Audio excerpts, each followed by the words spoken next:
All right. How you guys doing? You ready for like happy hour food or something? You're like, please, Bob, just get through this thing. We've been here all day. Hey, I just want to tell you guys how much Redgate's such an important partner to Microsoft. I really appreciate them hosting this day. I'd love you guys to give a hand for Redgate for the event they put on today. We did this event in New York City, had a really nice crowd. I'm so excited that we had a great crowd here in Chicago. Chicago is one of my favorite cities to visit, despite the fact that I'm not a Bears fan, not a Cubs or White Sox fan or a Blackhawks fan. So as you well know, if you know me in the community, I'm a Cowboys fan, Rangers, etc. But neither one of us have a skin in the game right now, do we? I think Dodgers, Red Sox hold that. So hey, let's finish today and talk a little bit about something that we've announced at Microsoft called SQL Server 2019. Before I get going though, because I always forget to do stuff like this, is fill out the survey, please. So if you see up here at the top, this says Redgate Summit, red-gate.com, Redgate Summit. And I think I've been told that if you'll fill out this survey, you get to wear these. I promised Annabelle I would put on Redgate socks. She gave it to me. I put those on today. So other thing too is I like people to have my content. I realize I'm on the final slide, not the first slide here.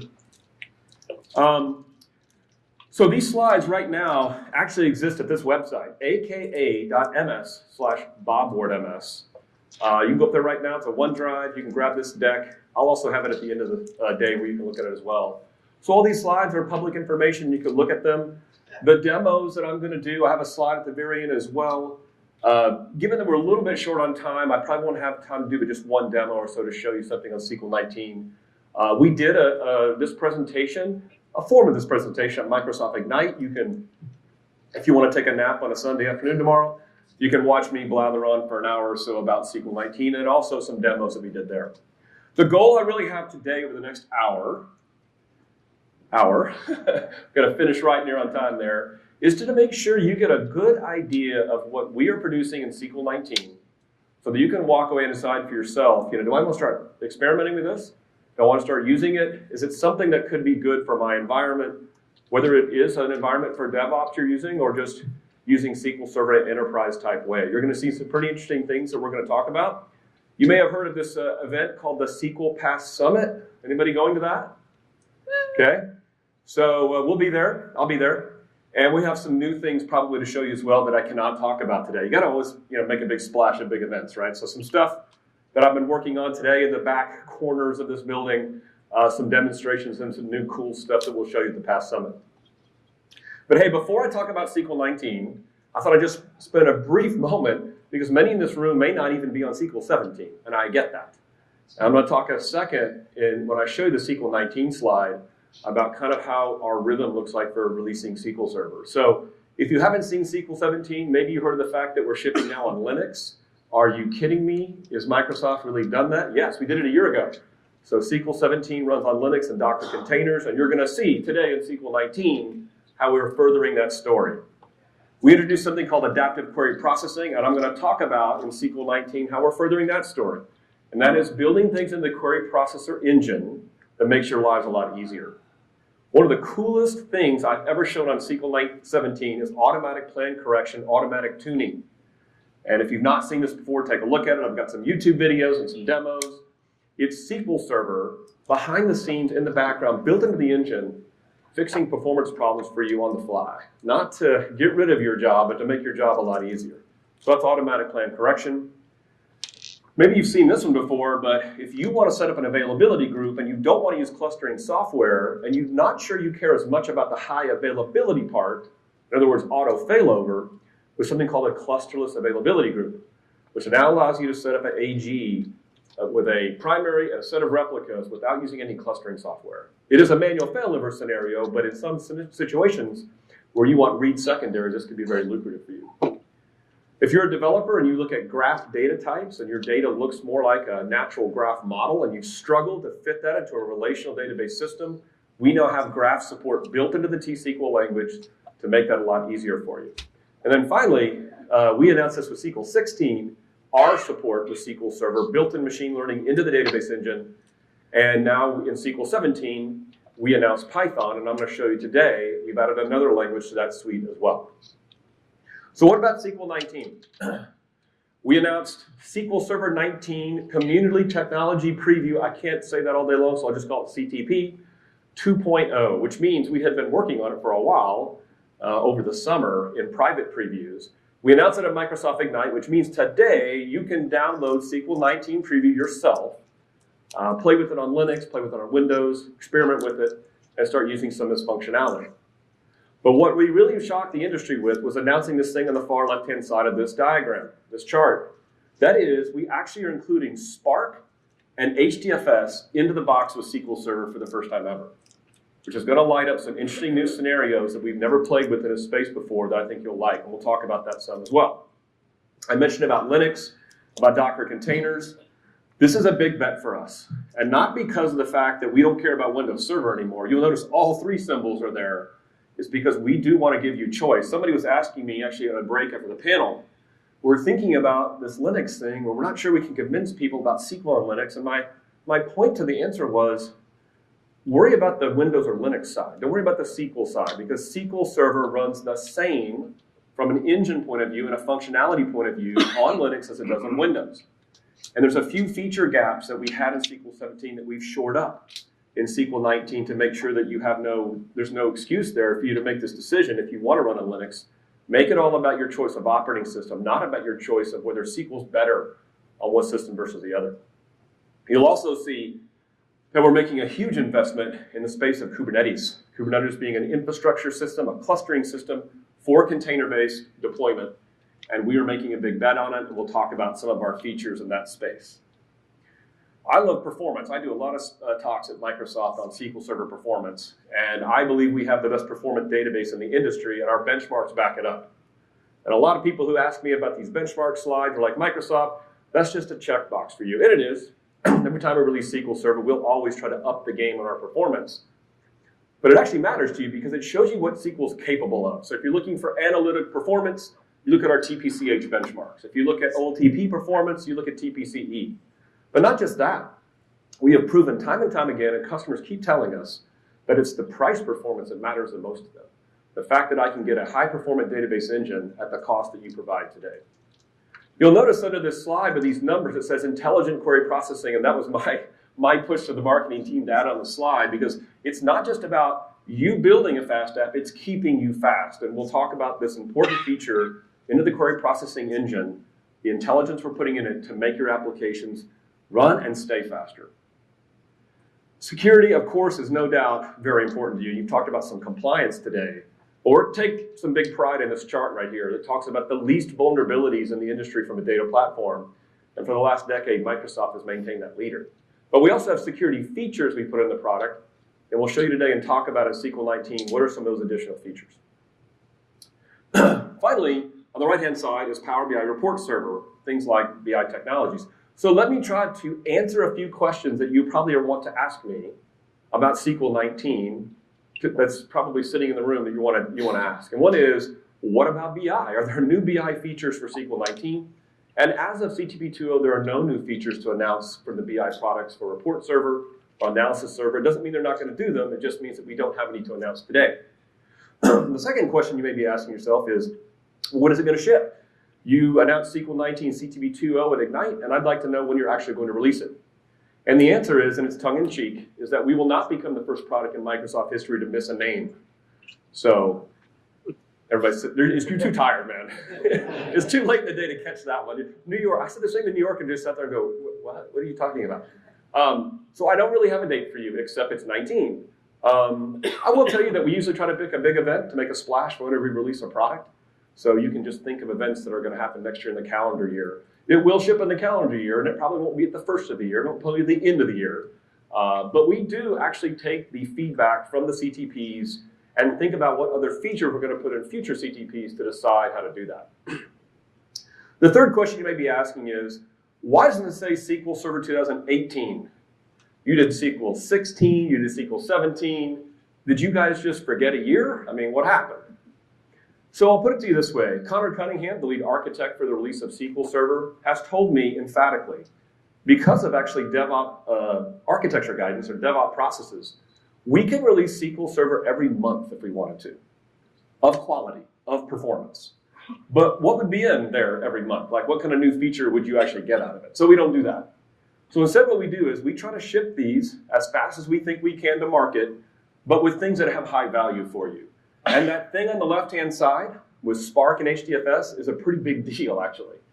There was no way we could really actually put in a SQL Server 2018 release and make that a high value for you.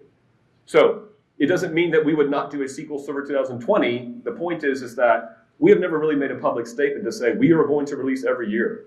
We will release as fast as we can to the market with value, with quality, and with performance. Have I answered some of the elephant in the room questions about SQL Server 19 maybe for you?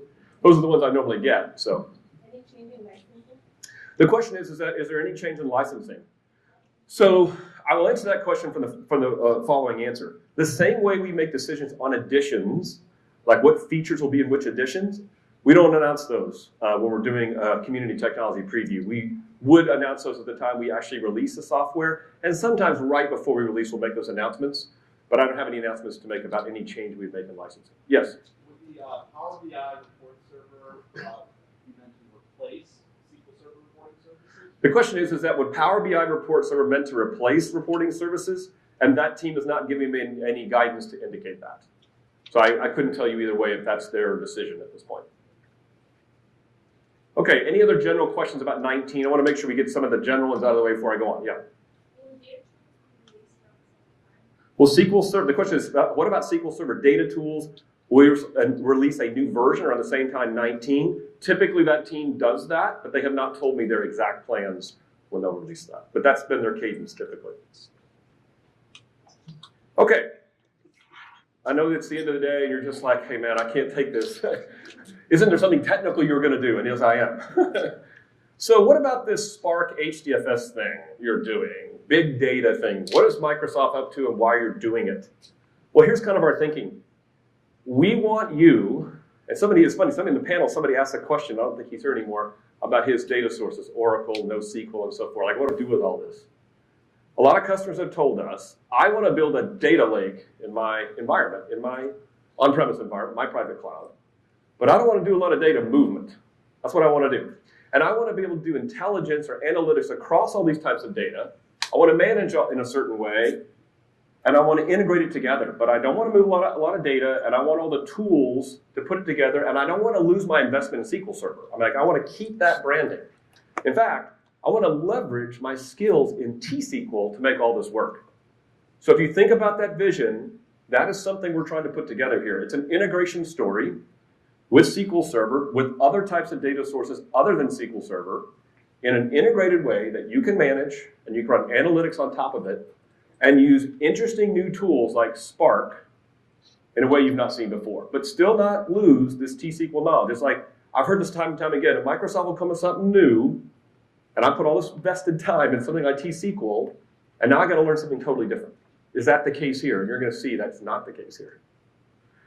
So what are we actually trying to ship? First of all, a data virtualization story. You being able to connect to multiple different data sources, such as Oracle, HDFS, NoSQL databases like MongoDB, other SQL Server sources, in a new meaningful way at scale.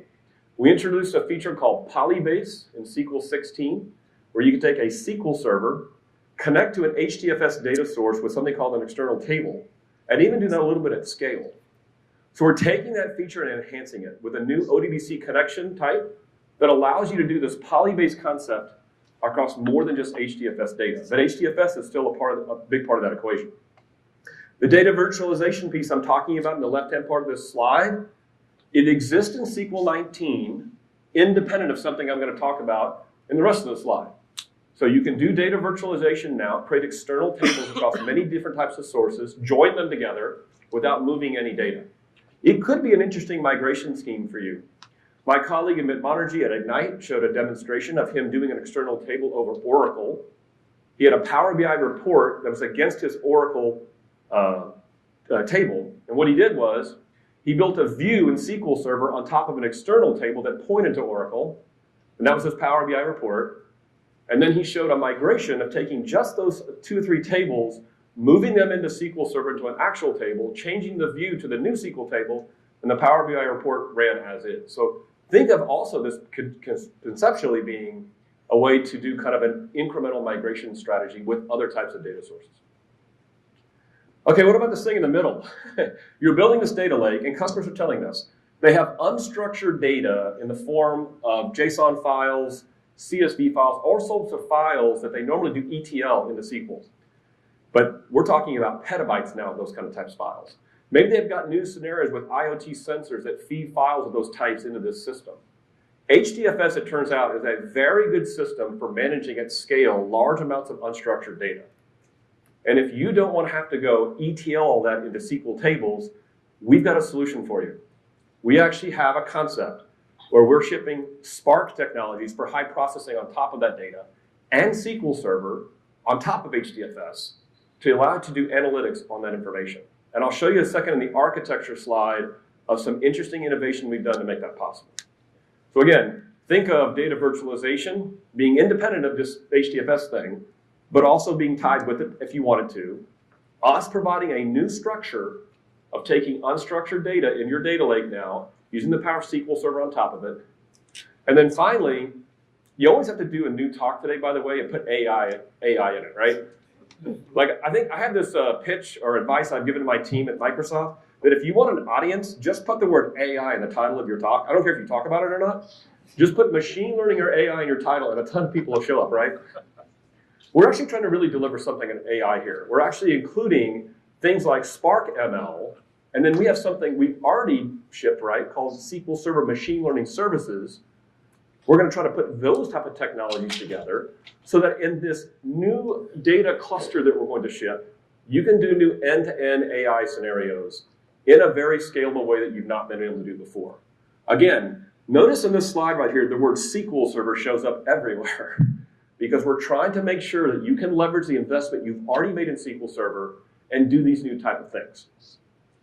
So also when you're doing a presentation, you've got to put together an architecture slide that just goes way over everybody's head because they walk away feeling that they're very impressed with something you've built. I'm actually just joking. This really does represent something we're building called big data clusters to put some of these things together. So look at this diagram. You'll notice at the bottom down there, that symbol that says Kubernetes. So in this environment today, we are actually using the power of two technologies that are kind of new to us. One is Kubernetes and one is containers. So when you see these blocks in here in these diagrams like Spark, SQL Server, and HDFS node, those represent containers we're deploying in this environment. And you can see, like in this particular case, on top of these nodes in Kubernetes is a box called a pod. And a pod is kind of it can be actually a unit of failover inside Kubernetes, but it's a collection of containers that do a certain thing. In this case, in our HDFS storage pool, we have SQL Server, Spark, and HDFS together in a Kubernetes pod, and you can see you can combine multiple of these to build what's called a pool. This is how you get scale. Now, you may say to yourself, okay, well, Spark, I've heard of that. HDFS, I certainly have heard of. What is this line between SQL Server and HDFS? We have enhanced the SQL Server storage engine, which is really good at reading bits and bytes from MDF files to read directly from HDFS file types. So the SQL Server storage engine sits in this container section because it's got a very, very fast and efficient I/O engine. And we're going to take advantage of that in this HDFS environment. At the top up there, you'll see something called a SQL Server master instance. That is just your normal SQL Server you've installed. It's not a special SQL Server. It's a normal SQL Server. But we've built infrastructure and metadata that we put into that master instance to be able to read and directly talk to HDFS with SQL queries. This is where we're taking advantage of that data virtualization piece that I mentioned. So this is interesting. You've got a data lake with unstructured data.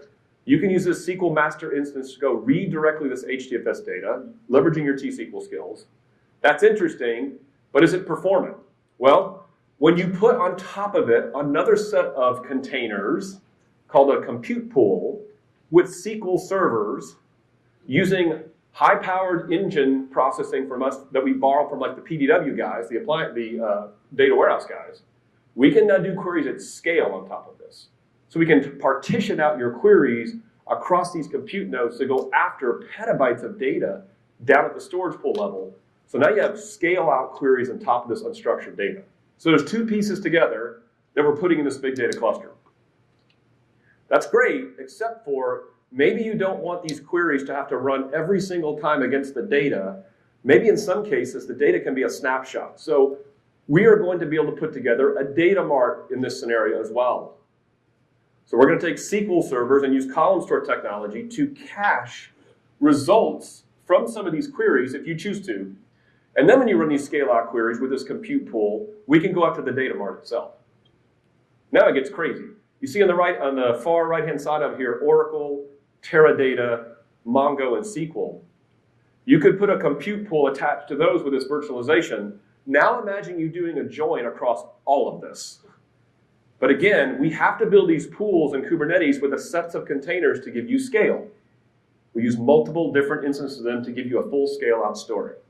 And then finally, you might have IoT data that makes sense to go fit in this environment. And that plays very well with HDFS systems. We support ingestion of IoT data into our storage pool HDFS clusters. Okay, now that you're just kind of looking at this going, what? What are you guys doing? So today in SQL 19, you need to kind of sign up for this to do this right now with us. Because this is so new, this is so crazy, this is so out there, but we've got it working at scale now. There's an early adopter sign-up preview for you to work with us directly. You sign up, you say you want to do this, we'll get a PM assigned to you, we'll work directly with you to see if this makes sense for your company. I will tell you, since Ignite, we can't keep up with the demand right now. There are so many people that have reached out to us that want to go look into this because, again, they want to build a private data lake in their private cloud environment in their company, and they don't want to move a lot of data. They have a lot of unstructured data. They have a lot of SQL servers. How can they combine the power of this to do something new and exciting? Crazy? Are we nuts? A little bit. But I will tell you that we didn't build this because we just said, oh, let's go in a back room and build up something nobody understands. We built it because we talked to a lot of customers that want this right here. And they want to use the power of SQL Server to do this. If you're looking at this diagram and wondering, how do I pay for something like this, to your licensing question, we have not decided on that. But imagine that these are 1,000 cores. Are you going to pay for 1,000 cores for that? Probably not. So we're working on that, and we're going to make it attractive for you to want to use this technology. Believe me, that is something we're discussing. Okay. So that's interesting, and that's probably the biggest thing and the biggest hero feature or hero capability, I would call, coming with SQL 19. But the bread and butter, the meat and potatoes, to my friend Connor Cunningham's turn, of SQL Server is performance, security, and availability. How do those things in that big data cluster get successful? Because we innovate in these three areas all the time in SQL Server. So what about performance? I mentioned to you the concept of adaptive query processing in SQL 17. So here's the rub of what we've done. The team that owns the query processing engine are very smart people. In fact, they talk a different language than the rest of the team. Like, I don't understand these guys. When they start talking to me about what they're doing, it's like a different language to me. But I know they're pretty smart. But here's their struggle. They keep running into problems where you send them a plan or a query that generates a plan that's not optimal. And they're trying to go fix the query processor engine code to adapt to that. But they want to break everybody else when they do it. So they're kind of chasing their tail a little bit. And they still do this, by the way. They still have those scenarios. Maybe they're bugs, maybe something got a tweak in the query processor. But they made a conscious decision in SQL 17 and now in 19 to build more intelligence in the query processor so it can actually adapt to itself. It can make decisions on the fly based on your data and execution to create new and better plans based on a previous execution to make things better. They call it intelligent query processing. What you see on this chart on the left, or on the right here, that's not in bold, are the features that were in SQL 17 called adaptive query processing. What you see on the chart in bold is what's new in SQL 19. For example, we have this concept called batch mode for Columnstore queries. That's very, very efficient for Columnstore. Well, we now can do it for row store queries, things that are not Columnstore queries. What about this one at the top? Table variable deferred compilation. A lot of people would like to use table variables in the past, but they struggle with one aspect, and that the cardinality estimation for these things is always 1, no matter how many rows are in the table. We have an answer for that now. This is really the idea. The idea is that we will build a suite of functionality in the query processor to make things better for you and more adaptable. And here's the rub. The way you use this You don't do anything with your queries, you just use a database compatibility level, and this all just lights up by default, depending on what query patterns you're throwing at the server. So that's intelligent query processing. It's probably one of the number one things we're doing in SQL 19 outside of what I showed with big data clusters. One thing to keep in mind as I talk about these feature sets right now is that this is what's in CTP 2.0, and it is our intention to ship a CTP every month until we release the product. And if we're going to do that, we're going to have to light up some new stuff. So I've just been on email threads all day today about what are we talking about at the past summit, because we would love to be able to release a CTP by the time of that for the November timeframe. I don't know if we're going to make it, but that's our intention. So as I talk about this feature and functionality, and then you see me talk about this 2 months from now, maybe I'll have additional things in these areas we'll talk about. Well, one of the things is I/O performance. I don't know if you've seen technologies called NVDIMM. You've heard of processors from Intel called, or memory modules called Apache from Intel. Persistent memory is another discussion, another term for it. These are memory modules that operate at the speed of RAM but have actual battery-backed power, and so they persist a server restart. And so SQL Server today can already just run against these things just as a device, like a drive. And you can get much better performance, even faster than an NVMe SSD drive. But imagine this, these are like memory modules. So if SQL Server was smart enough to detect that a database was on one of these things, couldn't we do something more interesting? And that's what we're trying to work on. We've got a feature we've lit up in SQL 19.2.0 where we can bypass the I/O stack within an operating system to directly copy memory or data from these modules into the buffer pool, bypassing I/O expensive operations of the kernel. And we will continue to innovate in this space with each iteration as we move towards SQL 19 release. And then here's a really cool one. Anybody have heard of a colleague of mine named Pedro Lopes in the Tiger team? You guys heard of the Tiger team? I call them the special ops team of engineering. They're all just engineering, but they've got a special branding. Well, Pedro has huge passion for this topic, and he's worked really hard on this.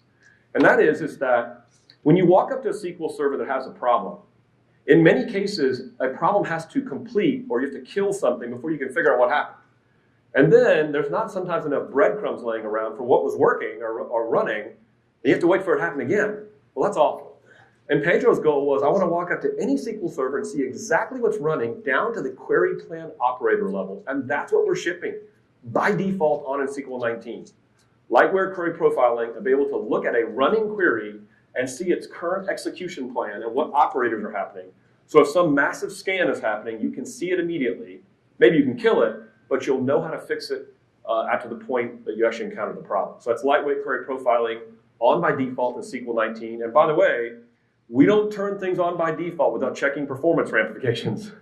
So we would never do that if we thought it would cause you performance problems, and it is on by default now. So let's show you an example of that real quick. I have got an Azure virtual machine running SQL 19 here, and I want to show you a couple things.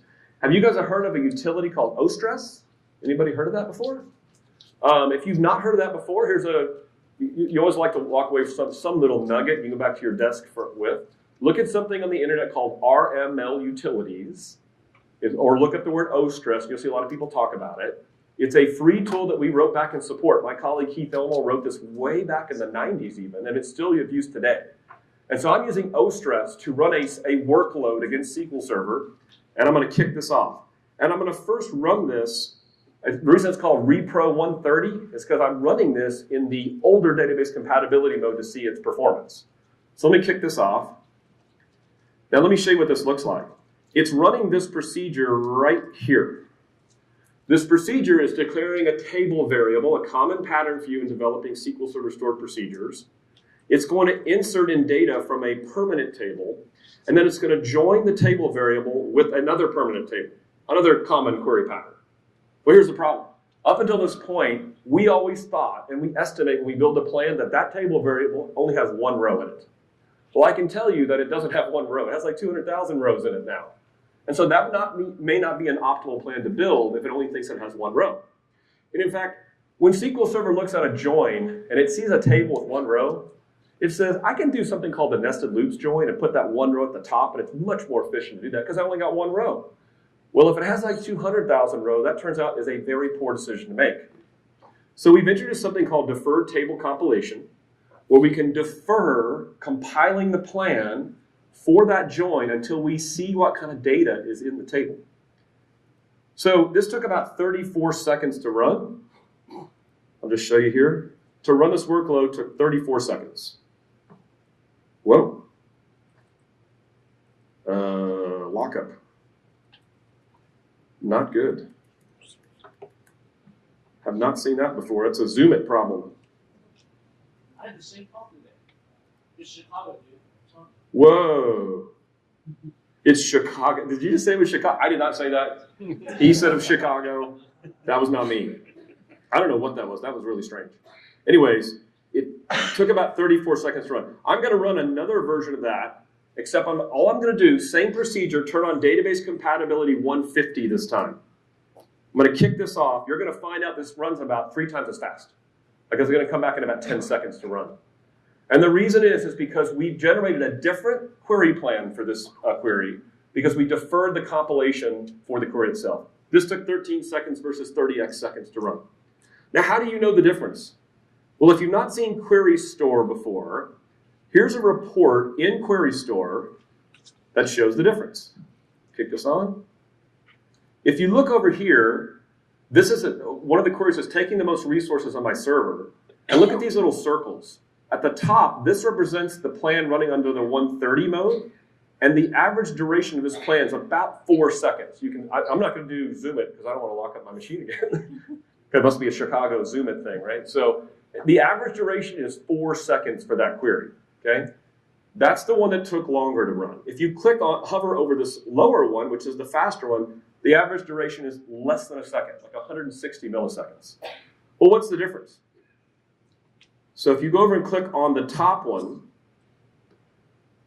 you can see we're doing that nested loops join with this table variable because we only think there's one row in it. If you look at the faster one, it's something very interesting here. We are still scanning that table variable, but we're using a hash join here. But we're getting really clever. We're combining our intelligent query processing capabilities all in one situation here. We're using something called an adaptive join with this. An adaptive join is something we ship with SQL 17, where the query processor says, I'm going to build a special operator called adaptive join, and depending on how much data is flowing into the join, I'm going to change it on the fly. So another execution of this that had a lower number of rows could actually still operate as a nested loops if it made sense to do. In addition, this scan that's happening on the table variable, if you look closely, is using batch mode processing on the row store. So the query processor has combined 3 new functionalities all in one shot to make this query run 3 or 4 times faster on average and for my workload. That is an example of intelligent query processing. The only thing I did different was use the latest compatibility mode for SQL Server to get that functionality. But I got to show Pedro's stuff because it's so cool. So let me run one more for you. I've got a query called My Smart Query, which you can imagine probably is not. So I'm going to kick this off. Yeah, let me close this out. I'm going to go back and run that in a second. I'm going to look at Activity Monitor here.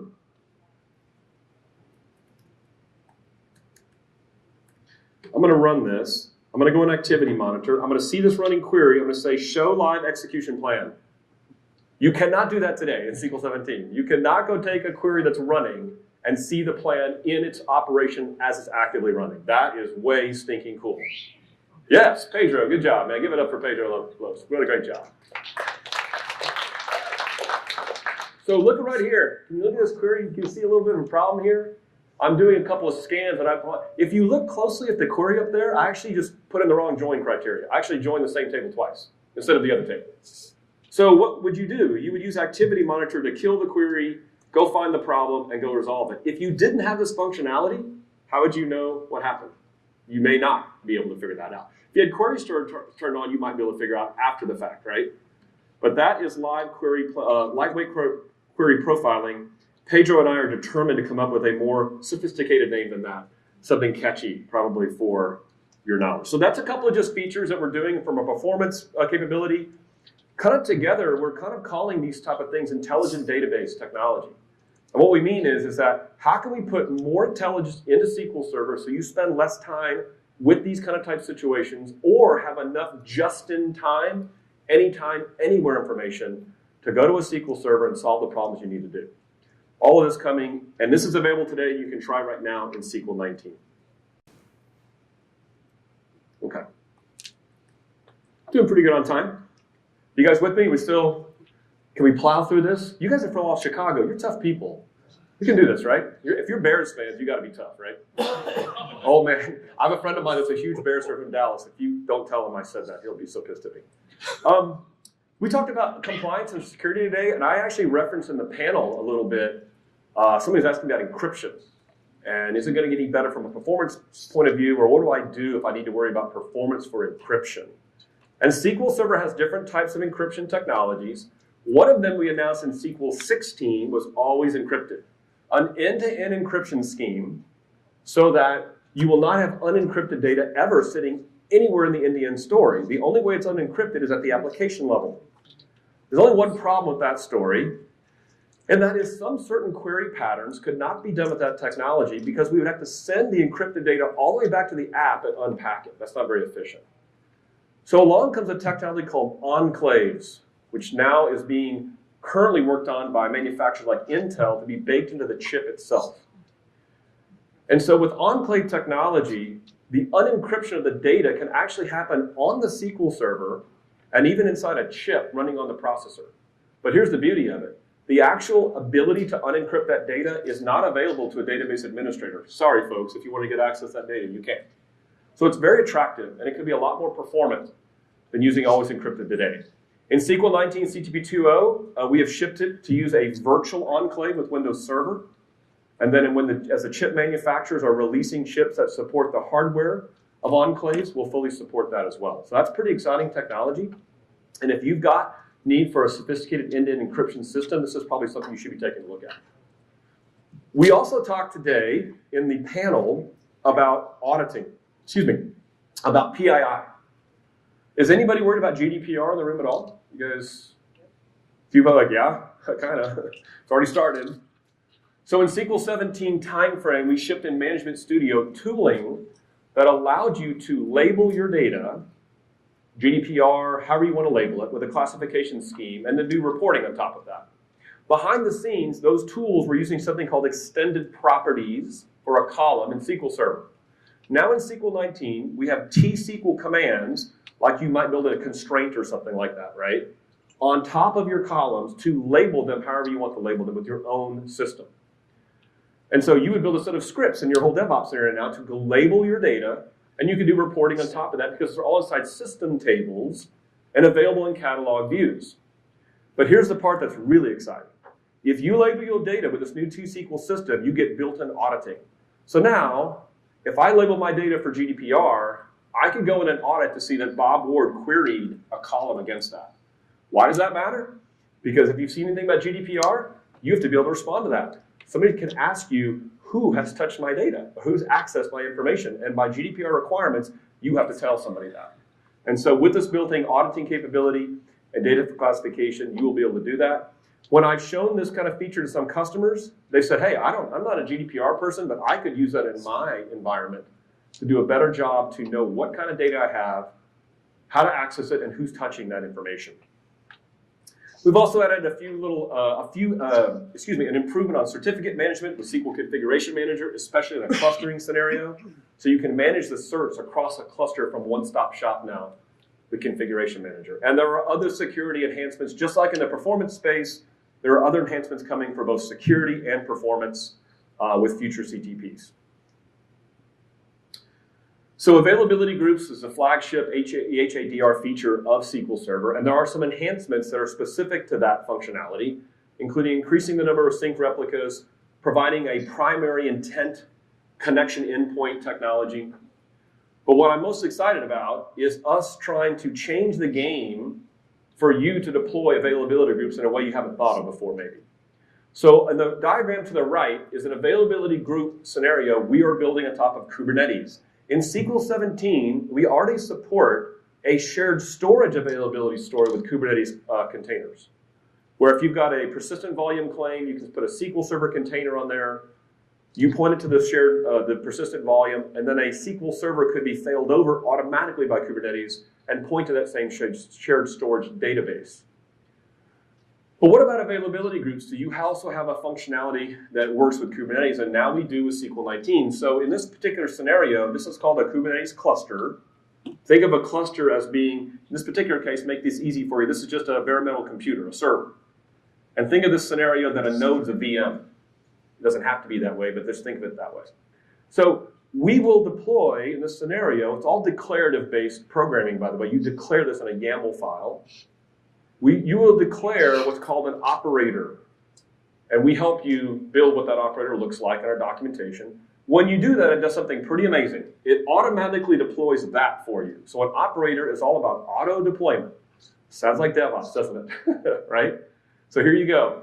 With an operator, in our example today, we will deploy a set of nodes with a primary and 2 secondary replicas in containers as an availability group. So a lot of that stuff that you're doing on your own to build an availability group will be done automatically by the operator. Then you stick a database, you add a database to an availability group we've built for you on the primary, and direct seeding would feed it to your secondaries. And I'm not making this up. In a matter of minutes, depending on how big that database is, you've got a full AG up and running in a Kubernetes cluster. And we've done this to a single Python script. Like a single Python script just does that. That's pretty cool. And that's available for you today to go try and start playing with and seeing if you like that technology.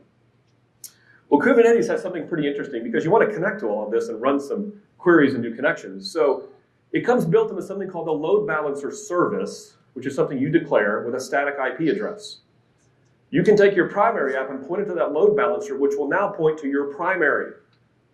In addition, you can have another load balancer service for your reporting app that can point to the secondaries as read replicas.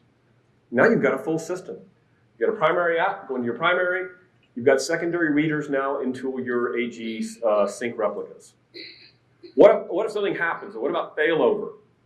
There is no clustering software from your perspective, like Windows failover clustering or Pacemaker, that you have to deploy or configure. Kubernetes has built-in high availability in its system. And because we deploy something called an AG agent container, that's something we built, into these pods, when we do these operator deployments, this is what happens. Let's say that the SQL Server primary in the pod has a failure, like the pod has an issue itself. We will detect that with our AG agent software. We will then redirect the Kubernetes will automatically redirect the load balancer to the new primary because a failover occurred. And then the secondary load balancer will be automatically redirected to the new secondary once it comes back up. So automatic failover and automatic redirection of connections happen in this environment. This could be a brand new way of doing availability groups with SQL Server, all using the power of Kubernetes and using containers. Today, SQL Server, you can deploy this in Azure Kubernetes Service or really anywhere where Kubernetes is running an environment of your choice. What I'm most interested in right now for customers I'm talking to is that what is going to be the on-premise version of Kubernetes that they're going to want to use in their environment. In addition to doing availability group enhancements, we like to keep things more available for you as a developer and administrator. So you've seen things we've done with alter table or online index building, online indexes. And so we continued down that path in 19. So resumable online index creation is now in SQL 19, whereas resumable online rebuild was in 17. You'd think we would do that in opposite order. Who knows why, but that's where we stand with SQL 19. And then finally, you can do a clustered Columnstore index rebuild and creation online now. You could do it with a non-clustered Columnstore index in SQL 17. Now it's also for clustered Columnstore indexes. Okay, we've got about 15 minutes here, 10, 15 minutes left. Let's finish it off with a few interesting topics because a lot of you guys are developers. I'm a developer at heart. I was a Unix developer before joining Microsoft 25 years ago, so I still care about those patterns. I talked about performance, I talked about security and availability, but there are some new paradigms for developers that we're taking a look at. Number one is SQL Graph. We want to enhance that and continue to make that a very viable solution. We do not want you to have to go pay and buy a whole other product for graph modeling and then take your SQL data and push it over to that new product. We want you to be able to do it all inside SQL Server, leveraging extensions to the T-SQL language. And so we're going to continue down that path. Finally, we have built in UTF-8 support. So Unicode data, now by default, using one of these new collations, you can save up to 50% with a snap of your fingers using new UTF-8 collations with SQL. Machine learning services, that is something that we invested in SQL 16 and 17. I told you earlier in the slide about R and Python. That on Windows is now integrated with Windows Failover Cluster, and it is now supported also on SQL Server on Linux. But here's the one that catches everybody's eye. I told you we had R and Python. We are now supporting Java with SQL Server. Consider this architecture. You have Java programs or capabilities in Java that the T-SQL language cannot support. The demo that I showed is something called an Ngram. An Ngram being a natural language processing capability that there's no Ngram function in T-SQL. But in Java, it's not really hard to write something like that. So how do you integrate that with SQL Server? Well, as it turns out, we have a system stored procedure that allows you to put in the name of your Java class, the name of a query, run it against SQL Server via T-SQL, and here's what will happen. SQL Server will use something called a Launchpad, a new service that we've had around for a couple of releases.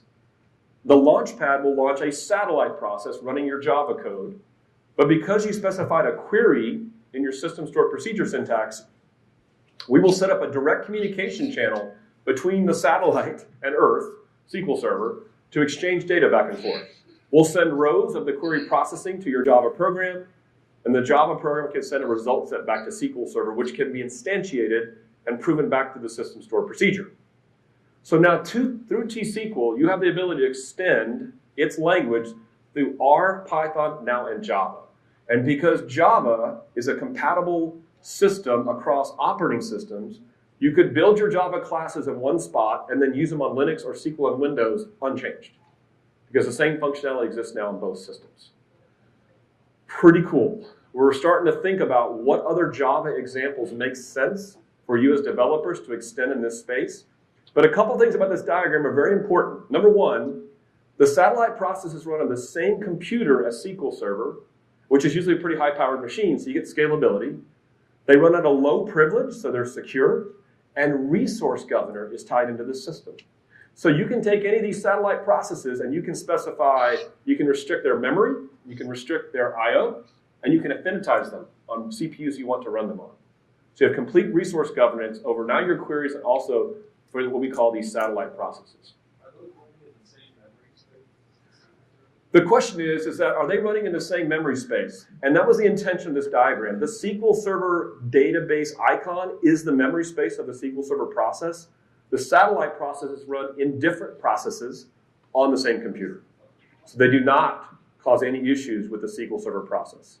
If you really want a truly gory, I need to take a nap one afternoon talk, go look for something that I have on YouTube called Inside Machine Learning Services. And I have a diagram that makes up this whole slide with all these arrows and stuff, and it really gives you the guts of how that actually works. So I mentioned about SQL Server on Linux. We weren't kidding when we did that. We have a lot of interest from our customers. We have a lot of interest from customers that are not SQL customers that now want to take a look at SQL Server. The SQL Server core engine that runs on Linux is the exact same binaries that run on Windows because of the architecture we built. It's on an emulation architecture. It's the same binaries. So the engine itself, like Columnstore and query processing and some of those kind of features, all work the same. Graph, you name it, right? But I would call a set of features that are on the edge of the engine, like replication, distributed transactions, or machine learning. Those did not exist in SQL 17, and they are now in SQL 19. So from a feature gap perspective, just about every single feature you have on SQL and Windows runs on Linux. And our intention was to make it, again, that your decision was not SQL Server, it was what operating system that I want to run SQL Server on. We still believe in containers as a major force of what we're doing. You've seen it in some of the diagrams I've just shown you about what we're doing with containers. Containers now at Microsoft, no matter what product you work for at the company, now exist in something called the Microsoft Container Registry. And that's only important to you because the syntax of where to pull your containers has changed. We've got that now in our documentation. We will still syndicate our containers on Docker Hub or Red Hat Container Catalog or other sites so that you can get redirected from going there. But speaking of Red Hat, in SQL Server 17, the only container we offered was Ubuntu. And now we have a Red Hat container image as well for you to use. And then I mentioned about AGs on Kubernetes being a big deal for us. If you are today thinking to yourself, I don't know, a SQL Server on Linux, does that make sense for me? Again, think of it this way. Think about the operating system now and not SQL. It's like, oh, does Linux make sense for our company from a licensing perspective or from an operation perspective? It might.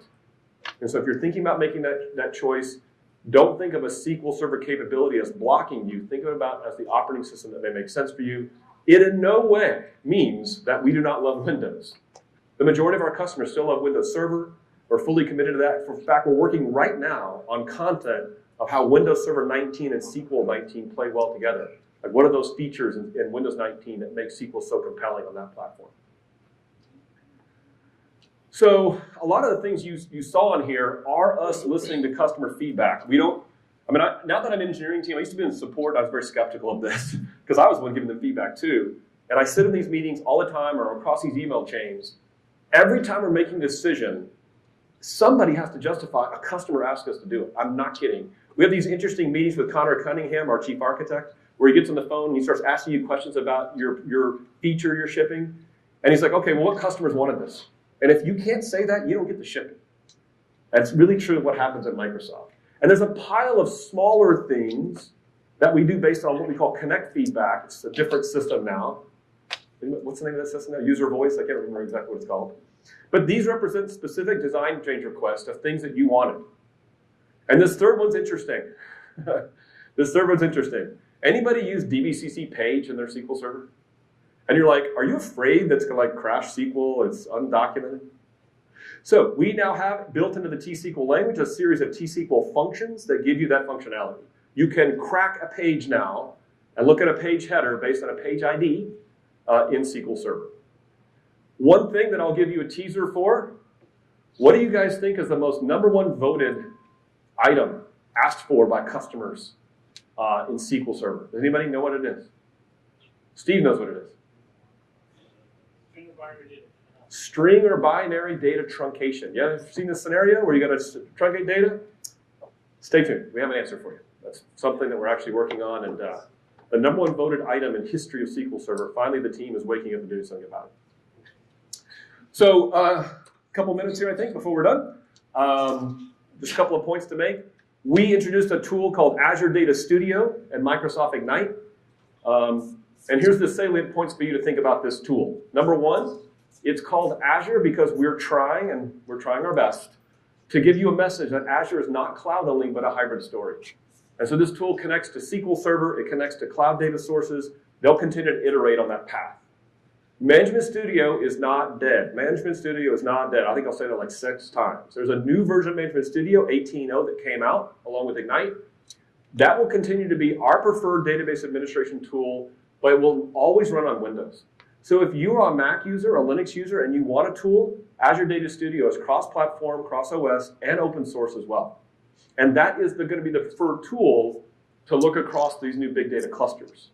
Anybody ever done a Jupyter Notebook before? Anybody know what that is? Okay, Jupyter Notebook fan over there. We have Jupyter Notebook support built into Azure Data Studio across now in our big data clusters. So what else are we doing? Anybody heard of the IoT Edge? Kind of a familiar buzz term to you, kind of like AI, right? We're working on that. We have some things in place where we're trying to look at how does SQL Server play in that space. And then a pile of other things we're looking at. You're going to see some of that newness come out here with monthly CTDs. And I do have some stuff to tell you coming at the past summit.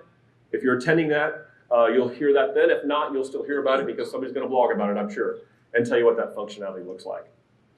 Shameless plug. Whenever you come speak at an event, you get to plug something, right? I made a crazy decision to write a book, and that book is now available for pre-order on Amazon and APress, and I hope to have it published by the time of the past summit in November. It's called Pro SQL Server on Linux. It is a book for SQL Server users that want to see what is it like to run SQL on Linux. It's a book for Linux users that know nothing about SQL Server, want to learn about that database engine.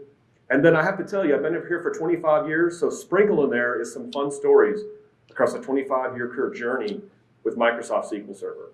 Here are some resources for you to sign up for our early adopter program, what's new in CTP, resources for my email, I love emails, I really do. If you have questions after this event that you've been wanting to ask me, I'm going to come to this happy hour afterwards. You can ask me there, or you can send an email to me, bobward@microsoft.com. Speaking of that, right after this, there's going to be a happy hour, I believe, in this building at a place called Market Time. I had planned to come myself, so I'd love to see you there if you have time to hang out and chat with us. Please fill out this survey. I hope you found this session interesting. It's intended for you to go think about SQL 19 and the future of what we're doing, and is something appeal to you and something you could use in your environment. And with that, I appreciate your time, and I'll bring Annabelle and see if you have questions. Thank you so much. Appreciate it.